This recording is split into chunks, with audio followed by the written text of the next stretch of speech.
Hola, em dic Jimena Somalo, soc alumna de segon de batxillerat de l'Institut Padrona Belgrat i avui m'agradaria presentar-vos el meu treball de recerca que he titulat The Illusion of Life.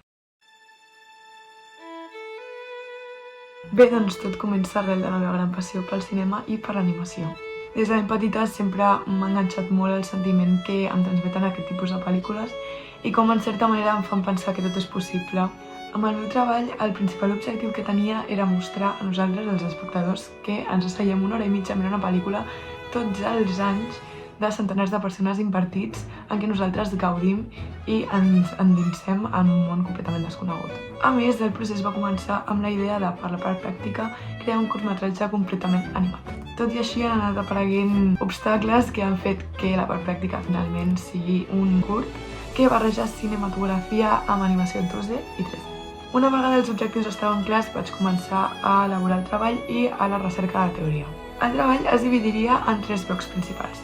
En el primer s'explicaria la història del cinema, en el segon una mica la història de l'animació i els seus tipus, i al tercer s'explicaria tot el procés de creació d'una pel·lícula animada de principi a fi i s'aprofundiria una mica més a l'empresa més important d'aquesta indústria, que és Disney.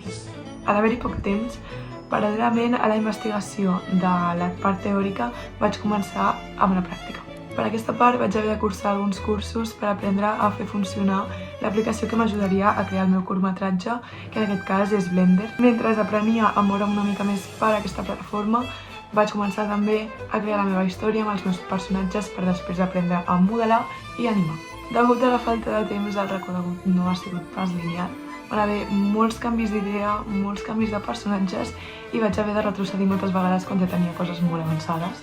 Tot i així, vaig aconseguir crear un curt del que estic molt orgullosa, que em va ajudar a concloure que realment l'objectiu que jo tenia perquè la resta de la gent observés, m'ho vaig demostrar a mi mateixa. Vaig veure que era molt complicat. Al final, el meu curtmetratge s'ha basat en explicar una mica tota la història de creació d'una animació des de la idea fins a l'animació final. Tot aquest treball sento que m'ha ajudat molt a investigar i conèixer molt més sobre aquest àmbit i saber que això és el que realment vull fer al meu futur. Doncs bé, això seria tot. Us deixo per aquí el codi QR per si voleu veure el curtmetratge i us agraeixo molt que m'hagueu escoltat. Espero que us hagi agradat. Adeu!